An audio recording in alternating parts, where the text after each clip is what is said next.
In section 9.3, I'm going to do some more numerical examples in section 9.3, I'm going to do some more numerical examples involving objects on slanted surfaces. Here we have a student who's trying to determine the coefficient of static friction between a box and an incline. To do this, she places the box at rest on the incline and then slowly increases the angle theta. She notes that the box remains at rest when theta is 20 degrees, but slid down for any angle that is greater than 20 degrees. We're going to use this information to calculate mu s between the incline and the box. Now, this is the most straightforward, simplest way to test what mu s between two surfaces is. You just need a ramp made of surface 1 and a box whose underside is surface 2, and then you follow this procedure. You measure the last angle where it's still at rest, and you use that to find mu s. And you're going to see that it's a very, very, very simple solution to what mu s is. So to start with, we need a free body diagram showing the forces acting on the box. We'll have the weight of the box acting down, but since we need to line our coordinate system up with the incline, we'll need to split that weight force into its downhill and normal components. There will also be a normal force acting on the box, and then there will be static friction preventing the box from sliding down the incline. And since the block is going to be at rest, we know that the forces acting on it have to be balanced. So we're going to know that the static friction force pushing or pulling uphill is going to have to equal the downhill component of the weight, which we know is the weight times the sine of the ramp angle theta. We also know that the forces in the y direction have to be balanced, so the normal force has to equal the normal component to the weight force. And so we have weight times cosine of theta. Now, this is a handy little trick that you may see a few more times this year, but whenever you have a problem that involves sine and cosine and you're forced to solve for the angle, it really helps to set it up like this. Because what I'm going to do is take advantage of a trig function, a trig identity rather. So I always try to put sine on top and cosine on the bottom because I am going to want to use the fact that sine theta divided by cosine theta is tangent of theta. Okay, so what I want to do is divide this top by the bottom. You'll see that the weight cancels out. It didn't matter how heavy the box was.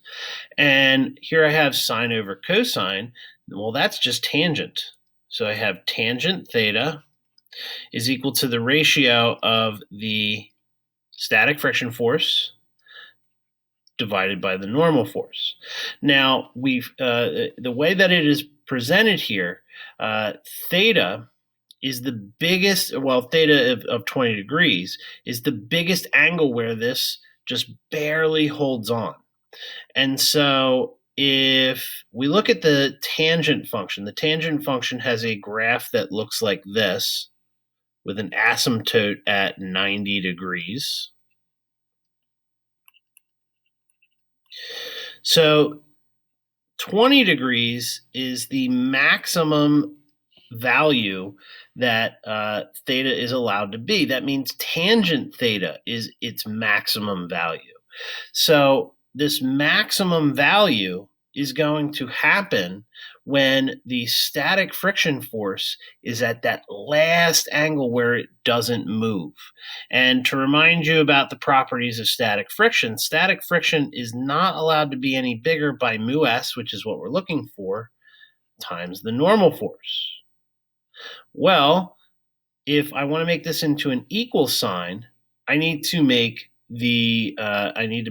Fs maximum over the normal force is equal to mu s. So here, tangent theta is going to be its largest possible value when static friction is its largest possible value.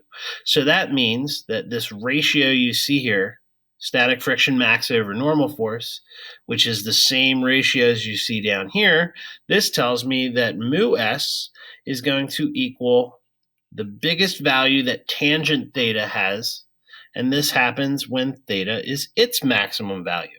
So to find mu s, we just have to take the tangent of that largest possible angle, which is 20 degrees, which will give us our answer of 0.363. And remember, mu, the coefficient of friction, does not have any units. On the next example, or the next part of this same situation, we're going to calculate mu k for kinetic friction. So it's the same exact situation, only now we're trying to find mu k, the coefficient of kinetic friction. So this time we know what the mass of the box is, we are given the angle, and we're given the corresponding acceleration. So the only difference between this example, this version of the example, and the last one is now we're going to have kinetic friction acting uphill because our box is going to be sliding downhill. So if we're trying to find mu k, we need the equation with mu k in it. So that's kinetic friction force is the coefficient of kinetic friction, mu k, times the normal force. And if I rearrange this for mu k, I get kinetic friction force divided by normal force. So the next thing I need to do is find each of these values, and then I can divide them and calculate the value for mu k. So to find the value for the kinetic friction force, that acts in the x direction, which happens to be the direction of acceleration. So here I'm going to use Newton's second law, F net is ma. The net force is going to occur in our x direction, and I've got the downhill component to the weight acting in the positive direction, and I've got kinetic friction acting in the negative direction. And this is going to equal m times a. The downhill component of the weight is the weight times sine theta.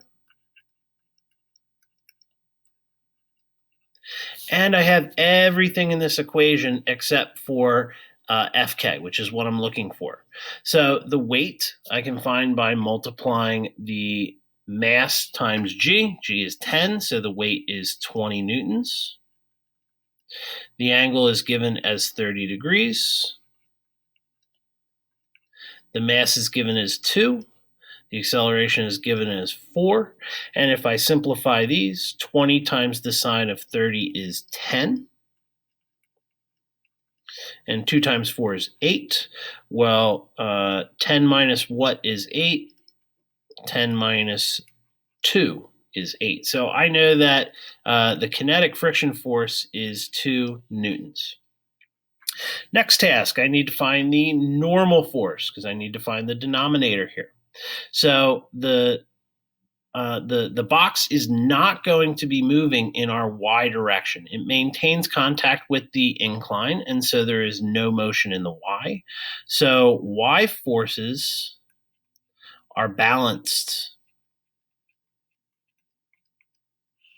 And I can use that fact to say that the normal force is going to equal the normal component to the weight. The normal component to the weight is the weight times the cosine of theta. The weight is the mass times g, or 10 times the mass, or 20 newtons, times the cosine of our angle, which is given as 30 degrees. And when you crunch the numbers, we end up getting 8.66 newtons. So I'm now going to bring that in over here and calculate the value for mu k. I end up getting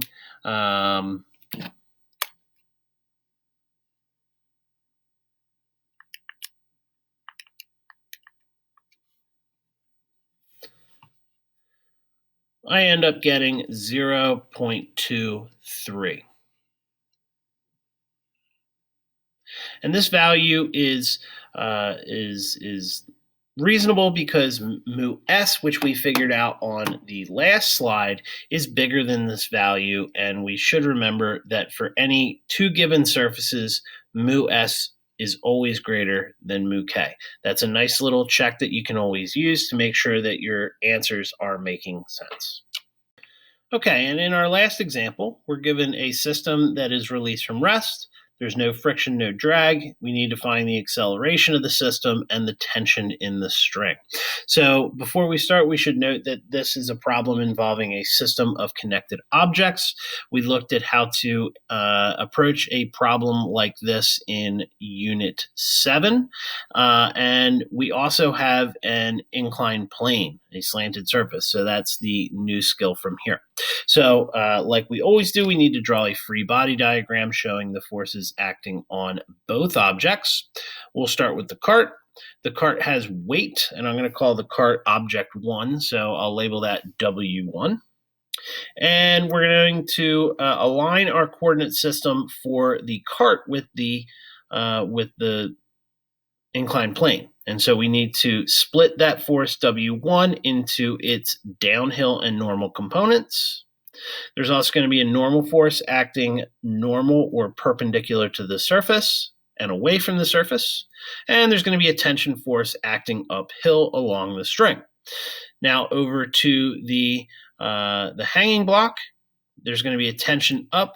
And when we get to when we have a problem involving a pulley, you need to remember to wrap that coordinate system around the pulley. So the positive direction, which is uphill for the cart, needs to be down for the hanging block. The hanging block will also have weight. It's a different weight, so I'll label it with W2. Okay, so for our system, we can write an expression for the net force. So this is the net force on our system. And the net force is going to occur in the x direction, right? The cart will not move in the y direction, so the net force is in the x.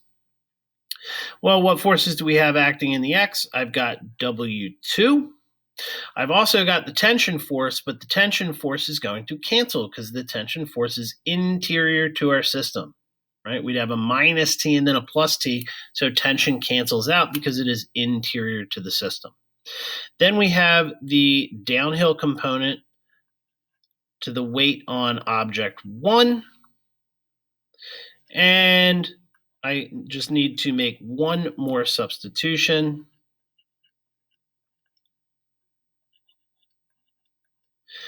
Weight downhill for object 1 is going to be the weight of object 1 times the sine of the ramp angle, which is 23 degrees. So I can put in my numbers to calculate the net force on my system.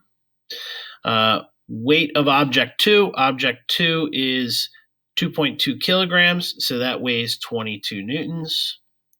Weight of object 1 is 4.4 kilograms, so that weighs 44 newtons. And I can find the value for the net force on the system. That is 4.81 newtons.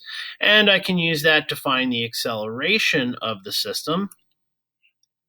I just need to take the net force on my system that I just found and divide that by the mass of my system. Well, the mass of the system I can find quite easily. It's just the two masses added together. 2.2 plus 4.4 is 6.6 kilograms. And this will give us the acceleration of our system as 0.728, and it's an acceleration, so it's meters per second squared. Okay, so to find the tension cancels out when we consider the system, but the tension will not cancel out for individual objects. You could choose either of these objects to use, I'm going to choose the hanging mass because that's a little bit simpler. And I can write the net force as W2 minus the tension. And by Newton's second law, net force is just M times A. Now remember, I'm applying this formula to the block. So weight 2 of the block is 22 newtons. The mass of the block is 2.2 newtons. And the acceleration of the block is the same as the acceleration of the cart, which is the same acceleration of the system, which we just determined was 0.728 meters per second squared. I'll simplify the numbers. So crunching the numbers on the right-hand side, you get 1.6. And so the tension will be 22 minus 1.6, or 20.4 newtons.